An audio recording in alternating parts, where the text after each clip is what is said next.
बिस्मिल्लाहिर्रहमानिर्रहीम। अल्लाहुम्मा सल्ली अला सय्यदना मोहम्मद व अला सय्यदना मोहम्मद। अस्सलाम वालेकुम वरहमतुल्लाहि वबरकातुहू। आपका भाई अदनान एक दफ़ा फिर हाज़िर खिदमत है और आज मैं एक बड़ी अहम लाइफ स्किल जो है वो आपके सामने लेके आया हूँ, जिसका हर इंसान को ज़रूरत होती है, लेकिन बहुत से लोग उसको फॉर्मली ज़िंदगी में सीखते नहीं हैं, और वो है प्रॉब्लम सॉल्विंग और डिसीजन मेकिंग।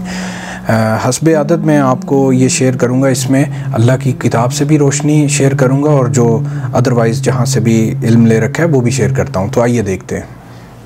इस वीडियो में जो दो हिस्से हैं वो ये हैं कि पहले मैं आपसे ये अर्ज़ करूँगा कि why this is very important skill, और दूसरा आप अपने अंदर how to develop this skill in your selfs. तो इन दो हिस्सों पे ये वीडियो मुश्तमिल होगी।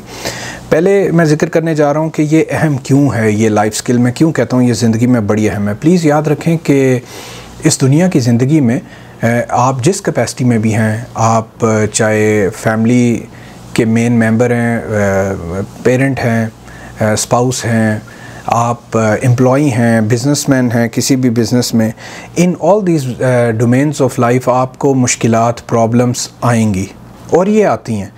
दुनिया की ज़िंदगी प्रॉब्लम लेस नहीं है। अब होता ये है कि जिन लोगों को प्रॉब्लम सॉल्व करने नहीं आते और डिसीजन लेने नहीं आते, वो लोग बेचारे मैंने देखा है हमेशा स्ट्रेस में रहते हैं, हत्ता कि वो फ्रस्ट्रेशन में इतनी दूर तक चले जाते हैं कि वो मुस्तकिल डिप्रेशन का शिकार हो जाते हैं और मुस्तकिल डिप्रेशन में रहते हैं, जो कि उनकी हेल्थ के ऊपर बुरे असरात डालता है। ब्लड प्रेशर, डायबिटीज़, इस तरह की बीमारियां शुरू हो जाती हैं। और इंसान ना सिर्फ ज़िंदगी की दौड़ में आगे रहने से जो है वो नहीं कर पाता, पीछे रह जाता है, दूसरा उसके हेल्थ के ऊपर बड़े नेगेटिव असरात आते हैं, जिससे पूरी ज़िंदगी जो है वो डाउनफॉल का शिकार हो जाती है। इन लोगों की फैमिली लाइफ भी अच्छी नहीं होती और प्रोफेशनल लाइफ भी बिल्कुल कामयाब नहीं होती। सो दैट इज़ वाई मैंने ये समझा कि ये एक ऐसा मौजू है जिसके ऊपर स्पेसिफ़िकली बात की जाए ताकि कुछ लोगों की हेल्प हो सके इंशाअल्लाह। और याद रखें, जो लोग ज़िंदगी में आगे बढ़ना चाहते हैं, बुलंदियों को छूना चाहते हैं, चाहे वो स्टूडेंट्स हैं, प्रोफेशनल लाइफ में हैं, एम्प्लॉयज़ हैं या बिज़नेस में, उनको ये स्किल उनको बहुत ज़रूरी है आनी। क्योंकि अगर आपके पास ये स्किल नहीं है तो आप ज़िंदगी में कभी भी तरक्की नहीं कर सकते, हाई फ्लाई नहीं कर सकते। तो आइए देखते हैं कि कुछ स्टेप्स हैं, 5 स्टेप्स हैं जिनमें आपने इस चीज़ को सीखना है, कैसे करना है। तो आइए बिस्मिल्लाह करते हैं। सबसे पहले तो आपको ये बताऊं कि प्रॉब्लम सॉल्विंग के अंदर जो पहले बैरियर्स आते हैं ना, हर इंसान फेस करता है, वो क्या ऐसी चीज़ें हैं जो कि उसको रोकती हैं प्रॉब्लम सॉल्व करने में, पहले उनका ज़िक्र कर लेते हैं। एक प्रॉब्लम सॉल्विंग में अवॉइडेंस एक बिहेवियर होता है, कतराना, किसी प्रॉब्लम से डर जाना, उससे बचना, दूर दूर होना या दाएं बाएं से निकलने की कोशिश करना।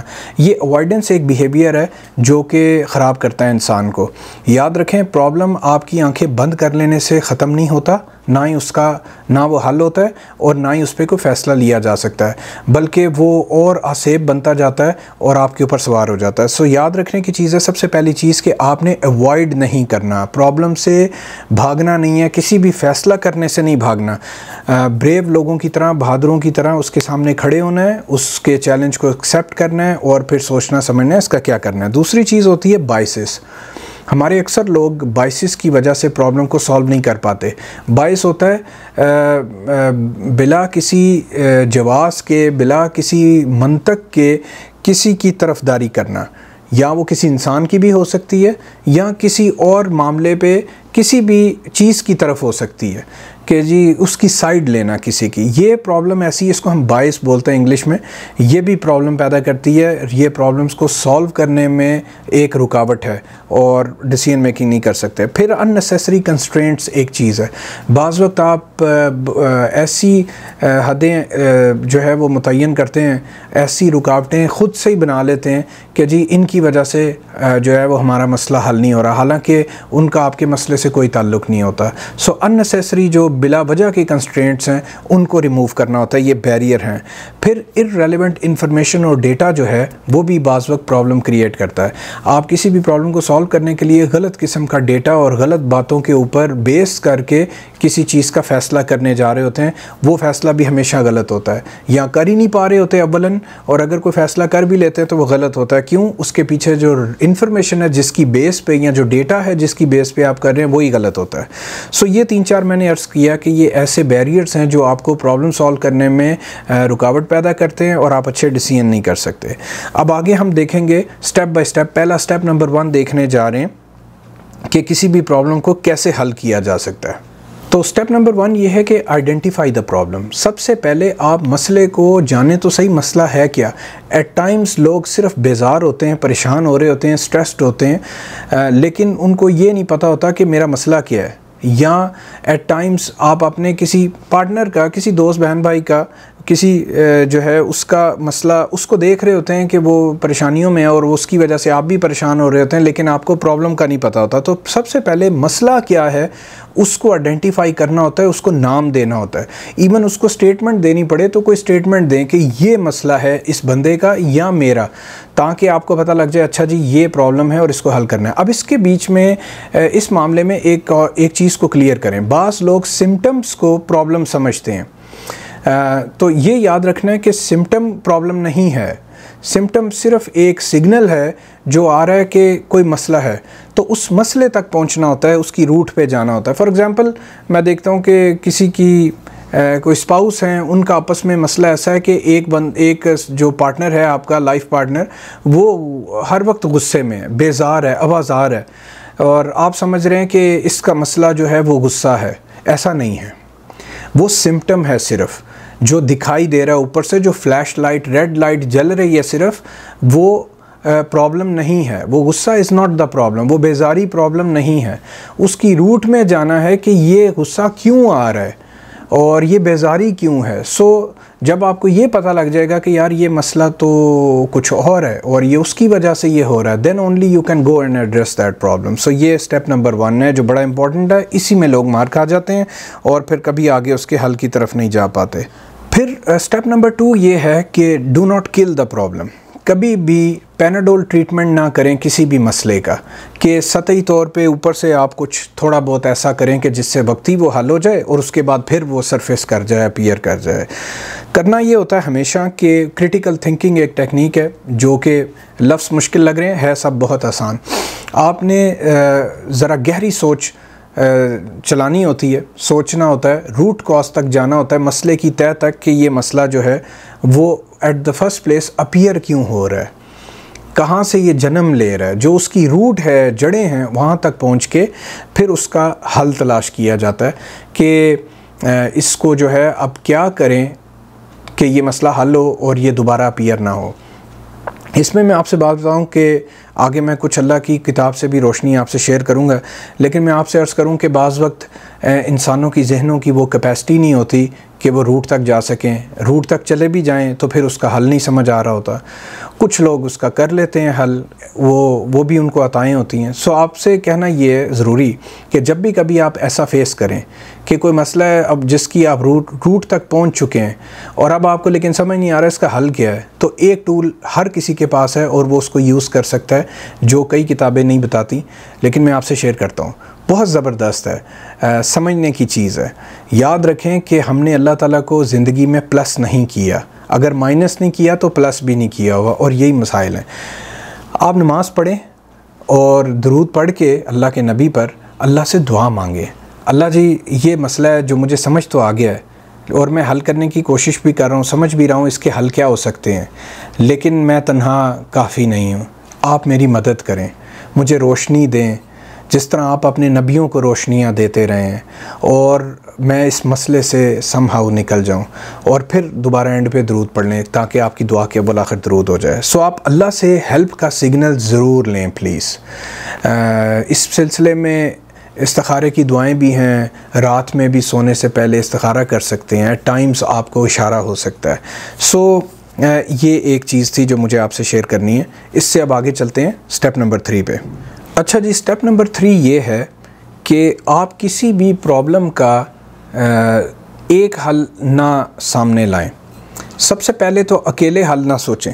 सबसे पहली बात, engage your concern stakeholders. वो मसला अगर घर का है तो फैमिली मेम्बर्स को लेके बैठें उसके ऊपर। वो मसला अगर जॉब पे है तो अपने कोलीग्स के साथ बैठें। बिज़नेस में कोई प्रॉब्लम है तो बिज़नेस के जो कस्टमर्स हैं, स्टेक होल्डर्स हैं, कंपनी के अपने लोग हैं, उन लोगों को बिठा के आपस में क्या करें, उनसे उनके हल तलब करें। आपको 2, 3, 4, 5 हल जब सामने आएंगे उस मसले के, तो उनमें एक तो पहली चीज़ ये कि आप कल को इस मसले का जो हल इम्प्लीमेंट करने जा रहे हैं उसमें आज ही स्टेक होल्डर्स को इंगेज कर रहे हैं। और उनके इंगेज होने से क्या होगा कि जब वो ख़ुद हल बता रहे हैं सारे, तो कल को आप जो भी फाइनल डिसाइड करेंगे उसके अंदर बाई इन मिल जाएगा आपको। उनका बाई इन का मतलब ये है कि दे विल ओन दियर यानी डिसीशन और सोल्यूशन टू द प्रॉब्लम। सो इसका ये फ़ायदा होता है। प्लस एक जहन से कई जहन बहुत बेहतर होते हैं। बाज़ वक्त आपको ऐसी जगह से ऐसा मशवरा आता है जो कि आप एक्सपेक्ट नहीं करते। सो स्टेक होल्डर्स को इंगेज करें और मल्टीपल जो मशवरे लें, ऑप्शंस लें, सॉल्यूशंस लें, उनको टेबल पे रख के उसमें फिर डिसाइड करें कि किस सॉल्यूशन को इस्तेमाल करके आप जो है उस मसले का हल कर सकते हैं। याद रखने की इसमें चीज़ ये है कि 2 तरह के सॉल्यूशन सामने आते हैं, एक शॉर्ट टर्म होते हैं, एक लॉन्ग टर्म होते हैं। शॉर्ट टर्म सॉल्यूशंस ये हैं कि फॉर द टाइम बीइंग आपका मसला थोड़ा बहुत हल हो जाएगा, लेकिन लॉन्गर रन में उसकी रूट किल नहीं होगी। सो हमेशा कोशिश करें कि उनमें जो लॉन्ग टर्म सॉल्यूशंस हैं जो आपको दवाम दे दें और वो मसला रूट से ही ख़त्म हो जाए और दोबारा अपीयर ना करे, ऐसे सॉल्यूशंस सेलेक्ट करें।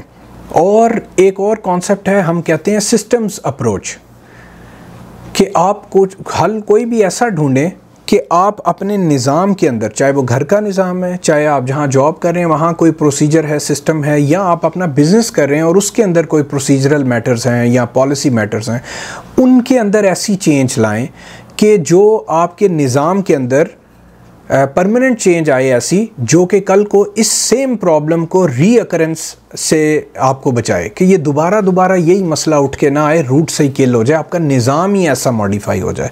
इसको सिस्टम्स अप्रोच बोलते हैं। सो ये एक ऐसी चीज़ है जो आपको मसाइल का मुस्तकिल हल देती है और डिसीजन मेकिंग में हेल्प करती है। इस सिलसिले में मैं आपसे थोड़ा सा अब कुछ और डायमेंशन भी शेयर करता हूँ प्रॉब्लम सॉल्विंग की। चूँकि मेरा आपसे वादा है कि मैं कुरान से हमेशा रोशनी लेता रहूँगा और आपको देता रहूँगा, आप तक पहुँचाता रहूँगा। सूरह सौद है, आयत नंबर 20 है। अल्लाह ताला फरमाते हैं, और हमने उनकी सल्तनत को इस्तेहकाम बख्शा था और उन्हें दानाई और फ़ैसला कुन गुफ्तगू का सलीका अता किया था। ये अल्लाह के एक नबी के रेफरेंस से अल्लाह ताला ने कुरान में ये बताया। लेकिन इसमें जो इम्पॉर्टेंट चीज़ है जिसने मेरी अटेंशन ली है वो ये है कि अल्लाह ताला कह रहे हैं कि हमने उनको दानाई दी और फ़ैसला कुन गुफ्तगू का सलीका अता किया, यानी high level of, high power of decision making जो है वो उनके पास थी, नबी के पास, और अल्लाह ताला कह रहे हैं कि ये हमने अता किया। तो मैं देखता समझता रहा इस आयत को बड़ी देर कि ये क्या मामला है। हम समझते रहे अपनी नौजवानी में कि आप अपनी तालीम और तरबियत और इन सारी चीज़ों से कर आके एक डिसीजन मेकर बनते हैं, अच्छे डिसीजन मेकर। लेकिन इन द मीन टाइम हम ज़िंदगी में ये भी देखते रहे कि बास लोग थे वो बचपन से ही बड़े डिसीजन मेकर थे। वो use to call them born decision makers. और लाइकवाइज कुछ ऐसे लोग भी थे जो बचपन से ही डिसीजन मेकर नहीं थे। They could never make any decision. वो बड़े होके भी 40-45 की उम्रों में भी they could not do any decisions. तो ये भी समझ में आई कि ये कुछ ऐसी चीज़ है जो कि खुदादाद सलाहियत भी है, ये एक टैलेंट है जो अल्लाह की तरफ से मिलता है। ये आयत जो इशारा कर रही है वो ये है कि अगर इससे मुझे ये समझ में आई है कि अगर आप अपने अल्लाह से कनेक्शन को आगे बढ़ाते हैं और कनेक्ट होना चाहते हैं और कनेक्ट होते हैं, तो ये चीज़ भी आपको धीरे धीरे प्रॉब्लम्स का एनालाइज़र बना लेती है। क्रिटिकल थिंकिंग स्किल आपके अंदर पैदा होती है। वो जो कुछ रेफरेंस है ना कि मोमिन की फिरासत से बचो, वो अल्लाह की दी हुई रोशनी नूर से देखता है, और एट टाइम्स वो भी देख लेता है जो आम आँख नहीं देख रही होती। सो बेसिकली अल्लाह की तरफ से ये चीज़ें अता होती हैं और ये आपकी प्रॉब्लम सॉल्विंग की स्किल को बढ़ा देती हैं और फ़ैसला करने की सलाहियत को भी बढ़ाती हैं। अल्लाह से कनेक्ट होना मजाक नहीं हो, बड़ी ज़बरदस्त चीज़ है। उनसे ऐसी ताकतें इंसान को मिलती हैं। सो अगर आप भी ये चाहते हैं कनेक्शन तो मेरी जो वीडियोस 1 से जो 40-50 तक हैं तकरीबन, वो आप सारी ज़रूर देखें। उसमें ये ज़िक्र है कि इंसान ईमान वाला मोमिन कैसे बनता है और फिर किस तरह के आज़कार हैं जो इंसान को अल्लाह के करीब ले जाते हैं। तो वो भी देखते रहेंगे और करते रहेंगे तो होपफुली आपके अंदर ये स्किल पैदा होनी शुरू हो जाएगी। इस सिलसिले में सूरह बकरा की आयत नंबर 269 है, वो भी शेयर करनी ज़रूरी है। फरमाया वो जिसको चाहता है दानाई बख्शता है। ये अब अल्लाह के अल्फाज हैं, इनको समझना है। फरमाते हैं वो जिसको चाहता है दानाई बख्शता है, और जिसको दानाई मिली बेशक उसको बड़ी नेमत मिल गई। और नसीहत तो वही लोग कबूल करते हैं जो अक्लमंद हैं। तो यहाँ पर भी यही इशारा है कि ये अल्लाह की तरफ से आने वाली चीज़ है। सो जो अल्लाह से दूर भागेगा फॉर श्योर उसको ये नहीं मिलने वाली, लेकिन जो अल्लाह के करीब होने की कोशिश करेगा, जिसके मैं ऊपर असबाब बता चुका हूँ, तो उसको ये चीज़ नसीब होती है। So if you want to become a very very good problem solver and decision maker, आपको अल्लाह का कुर्ब हासिल करना है। अल्लाह तौफीक दे दें। अच्छा जी, इस सिलसिले में अगले स्टेप्स बड़े ईजी हैं। स्टेप नंबर 4 ये है कि जब आप नतीजे पे प्रॉब्लम के हल को पहुँच जाएँ कि जी कंसेंसस के साथ मिल मिला के कि जी ये इसका हल है जो समझ आता है, then go ahead and execute.